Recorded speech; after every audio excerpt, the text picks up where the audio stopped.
नमस्कार साथियों, मैं सत्येंद्र एक बार फिर से आप सबका अपने YouTube परिवार बायोलॉजी विद्यार्थी आगम में हार्दिक स्वागत और अभिनंदन करता हूँ। आइए साथियों, आज हम आपको मेडिकल एंट्रेंस एग्जाम के लिए जो फिजिक्स के इम्पोर्टेंट टॉपिक हैं उन टॉपिक को लेकर चलेंगे। जैसे कि आप लोग देख रहे हो, टॉपिक का नाम हमने डाल रखा है मापन तथा मात्रक, मेजरमेंट यूनिट। हर साल, केवल इसी वर्ष नहीं, हर साल इस टॉपिक से बहुत ही महत्वपूर्ण कम से कम 2 या 3 क्वेश्चन मेजरमेंट और मापन से आते हैं। तो साथियों, आज हम इस टॉपिक को लेकर चलेंगे। जैसा कि आप सब लोगों को विदित है कि कोरोना महामारी एक बहुत बड़ी वैश्विक महामारी की है। इसकी तरह से इस महामारी के कारण सभी कुछ बंद है, लॉकडाउन लगा हुआ पूरे देश में, लेकिन फिर भी इस YouTube चैनल के माध्यम से आपकी मेडिकल एंट्रेंस एग्जाम की तैयारी कराई जा रही है और आरती दीदी बहुत ही अच्छी तैयारी कराती है। आप लोग को उस चैनल को सब्सक्राइब करें, शेयर करें और लाइक करें, बहुत ज़्यादा सपोर्ट करें। अगर उसके 1000 सब्सक्राइबर हो गए तो आपको इसी चैनल पर लाइव क्लास मिलना शुरू हो जाएगी। तो ज़्यादा बातें न करते हुए आइए हम अपने टॉपिक पर चलते हैं। आपको पढ़ना है मापन तथा मात्रक, इनको पढ़ के चलना है। मापन क्या होता है और मात्रक क्या होता है, इन सभी बातों को समझेंगे। लेकिन इनमें सबसे पहले आपको कुछ जरूरी चीज समझनी होगी। आपको समझनी होगी भौतिक राशियों के बारे में। भौतिक राशियां समझनी होगी पहले। भौतिक राशियां कहते किसे हैं और ये भौतिक राशियां कैसे पहचानते हैं? कैसे?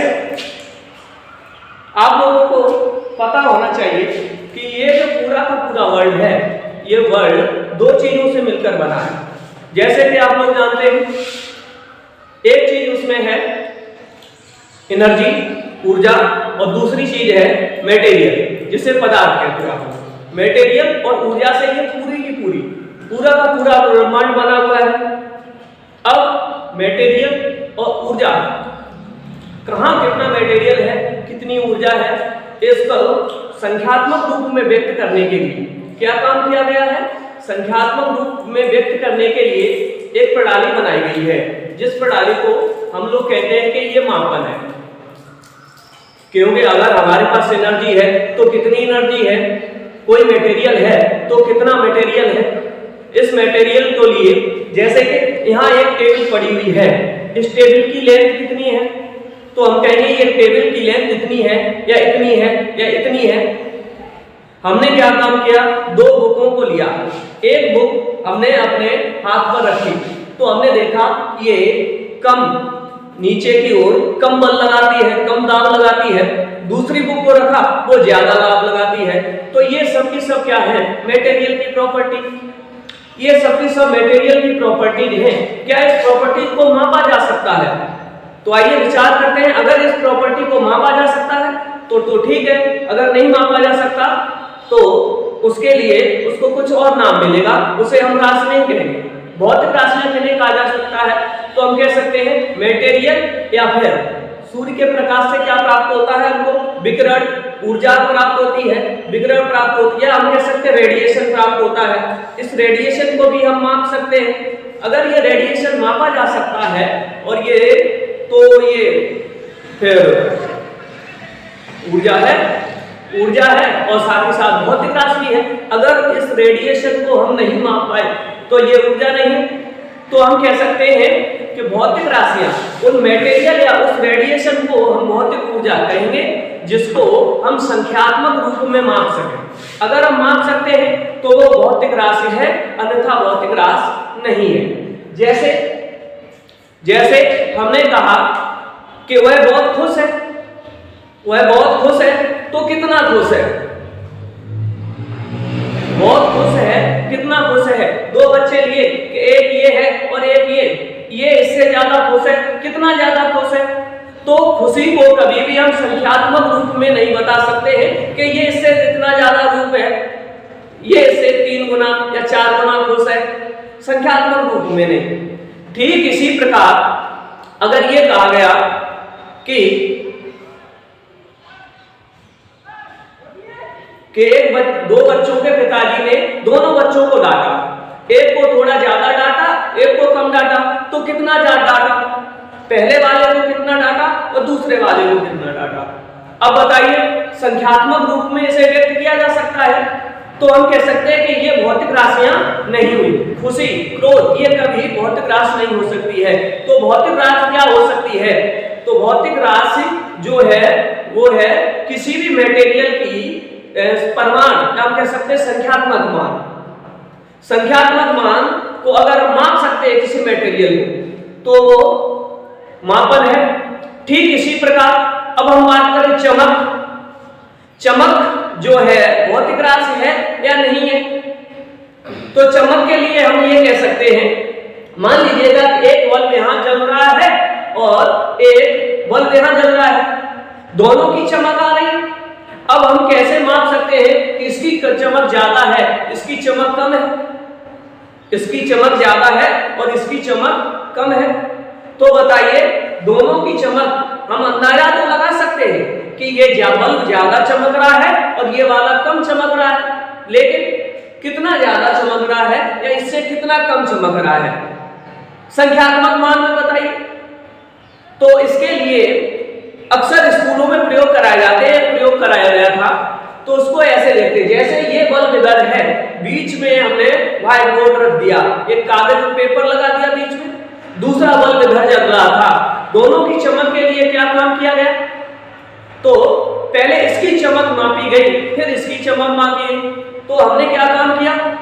इधर से जो चमक आ रही है कागज पर पड़ रही है और इधर हमने क्या काम किया? पहले एक कैंडल जला दी, एक कैंडल जला दी। हमने देखा इसकी चमक फिर भी बहुत ज्यादा है, तो हमने 2, 4, 6 ऐसा करते करते इस तरफ 10 कैंडल जला दी और इस तरफ एक ही बल्ब जल रहा है। हमने क्या काम किया? उस कागज के पेपर पर जो हमने बीचों बीच लगा रखा है, उस कागज के पेपर पर ग्रीस का एक निशान बना दिया। अब इस तरफ की चमक पड़ रही है और ग्रीस का भी कागज के पेपर पर निशान बना हुआ है, तो इधर हम क्या काम करें? कैंडल को और जलाते रहे। धीरे धीरे हमने 10 से कैंडल की मात्रा 20 कर दी, 20 कैंडल जला दी। जैसे ही दोनों तरफ की चमक बराबर होगी, वो ग्रीस का निशान जो कागज के पेपर पर आप लोगों ने बना रखा है वो अपने आप गायब हो जाएगा। ये प्रैक्टिकल स्कूल में कराया जाता है, ये प्रैक्टिकल स्कूलों में कराया जाता है। तो देखिए, तो हम क्या कहने लगे कि ये जो बल्ब है इसकी चमक कितनी है? इधर हमने कितनी मोमबत्तियां जलाई, कितनी कैंडल जलाई? इधर हमने 20 कैंडल जलाई। तो हम कह सकते हैं कि इस बल्ब की जो चमक है उस चमक की तीव्रता इधर 20 कैंडल की चमक की तीव्रता के बराबर है। तो इसीलिए ज्योति तीव्रता को मापने के लिए हमने एक मात्रक बना लिया। क्या? ज्योति तीव्रता को मापने के लिए एक मात्रक बना लिया, जिस मात्रक का नाम है कैंडल, जिसे कैंडला भी कहते हैं कौन कभी कभी, जिसे कैंडल बना लिया गया। तो ठीक इसी प्रकार ये जैसे मार्कर है, इसकी प्रॉपर्टीज क्या है?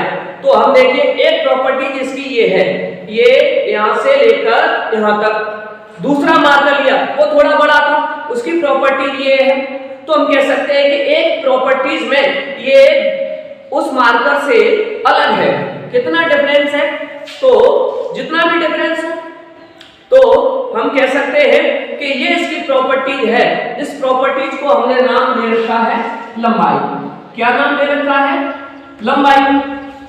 इसी प्रकार हमने एक मार्कर लिया, ये यहां रखा, देखा कि ये कम फोर्स लगा रहा है नीचे की तरफ। दूसरा हमने देखा वो ज्यादा फोर्स लगा, एक बुक आगे रखे अपने हाथ पर रखी, वो ज्यादा फोर्स लगा रही थी। तो इस आधार पर हमने देखा कि एक दूसरी प्रॉपर्टीज और होती है मटेरियल के पास। उस दूसरी प्रॉपर्टीज का नाम है द्रव्यमान। उस दूसरी प्रॉपर्टीज का नाम क्या है? द्रव्यमान। तो लंबाई और द्रव्यमान, ये दोनों प्रॉपर्टीज हमको मिली। तो लंबाई और द्रव्यमान, इन प्रॉपर्टीज को मापने के लिए क्या काम किया जाए? संख्यात्मक रूप में इन्हें व्यक्त किया जा सकता है या नहीं किया जा सकता?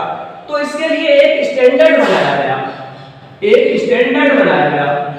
स्टैंडर्ड कहिए या आप कह सकते हैं एक मानक मान लिया गया है, देसी भाषा में एक मानक मान लिया गया है, स्टैंडर्ड बना लिया है। कैसे?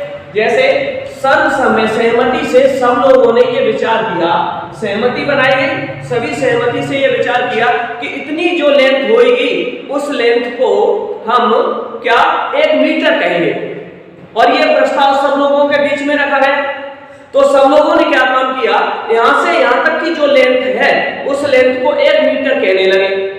अब किसी भी जगह की यहां से यहां तक या यहां से यहां तक लेंथ को मापनी हो तो वो जो स्टैंडर्ड बना लिया कि इतनी लेंथ है, इतनी लेंथ को मीटर कहेंगे, उसको कितनी बार किसी भी लेंथ में, चाहे इधर चले जाओ चाहे इधर चले जाओ, उस लेंथ में कितनी बार वो स्टैंडर्ड जो है, जो मानक माना है आपने मीटर, वो कितनी बार रिपीट हो रहा। हमने ऐसे रखना शुरू किया इधर की लेंथ मापने के लिए 1 2 3 4, हमने ऐसे 10 बार रख दिया तो हम क्या कहेंगे कि ये एक भौतिक राशि है जिसको हम माप सकते हैं, जिसका हमने एक स्टैंडर्ड बना रखा है। वो भौतिक राशि जो है हम मापने के लिए गए तो 10 बार हमने इसको रिपीट किया तब जाके वो पूरा हो पाई। तो 10 बार जब हमने उसको रिपीट किया तो उस स्टैंडर्ड को हमने क्या मान लिया, मानक मान लिया। और ये जो मानक है इसी को बाद में हम कहने लगे कि ये यूनिट्स है। किसको, अभी हम लेंथ के बारे में बात कर रहे हैं तो ये लेंथ की यूनिट हो गई। क्या यूनिट हो गई, जिसको हिंदी भाषा में हम मात्रक भी कहते हैं, और क्या हो गई, ये मीटर हो गई। क्या हो गई, मीटर। तो ठीक इसी प्रकार के स्टैंडर्ड माने गए हैं। अब इसी प्रकार द्रव्यमान को मापा गया। पहले क्या, हाँ हो सकता है, ऐसा भी हो सकता है कि हम लोगों पहले, बहुत पहले की बात तो नहीं है ज्यादा, आप लोगों ने देखा होगा कि बुजुर्ग लोग धोती पहना करते थे।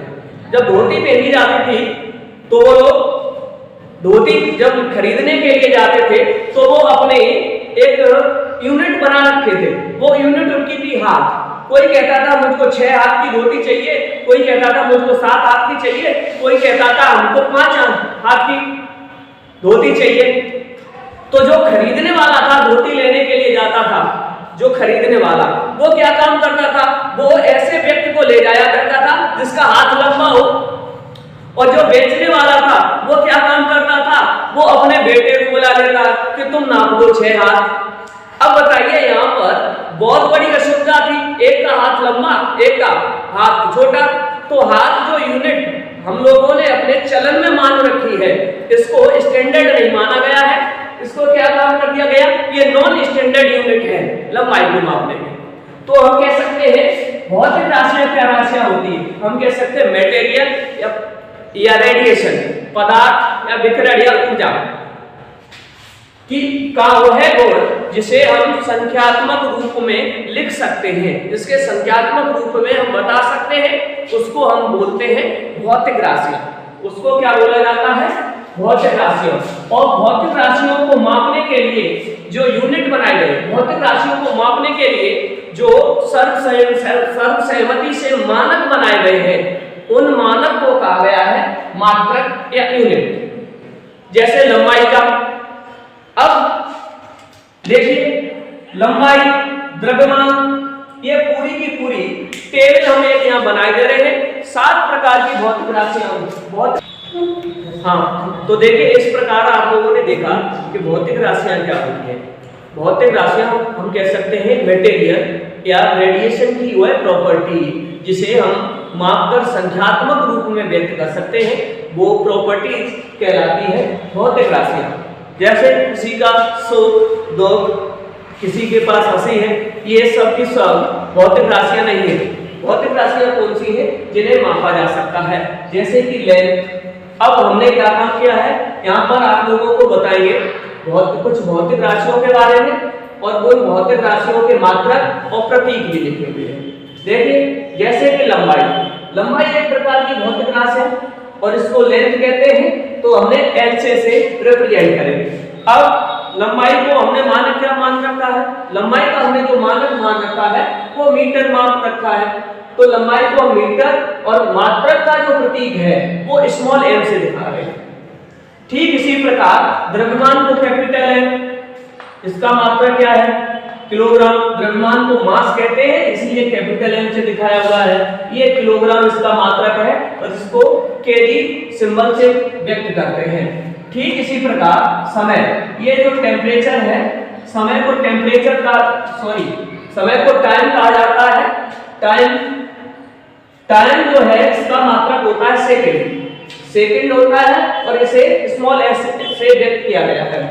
ठीक इसी प्रकार ताप को भी टेम्परेचर T से व्यक्त किया जाता है, लेकिन यहाँ पर एक असुविधा होगी, समय को हम T से पहले व्यक्त कर चुके हैं, इसीलिए T से व्यक्त न करके इसको थीटा मान लिया है कि ये जो ताप होगा उसको हम थीटा से दिखाएंगे और इसका जो मात्रक होगा केल्विन और मात्रक के प्रतीक को हम K से दिखाएंगे।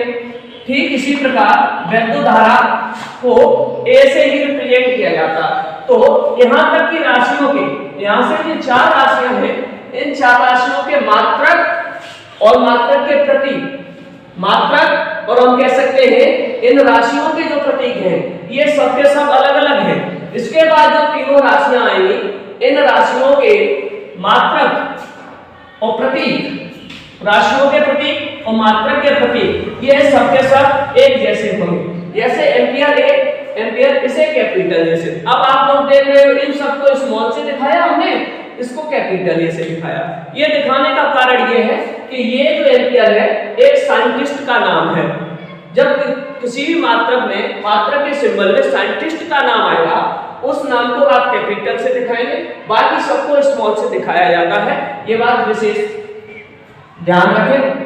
ज्योत की तीव्रता, जिसे कैंडेला भी हमने बात की, कैंडल से मापा था, तो कैंडेला CD, और इसी प्रकार पदार्थ की आणविक मात्रा मोल, इसे मोल से दिखाएंगे।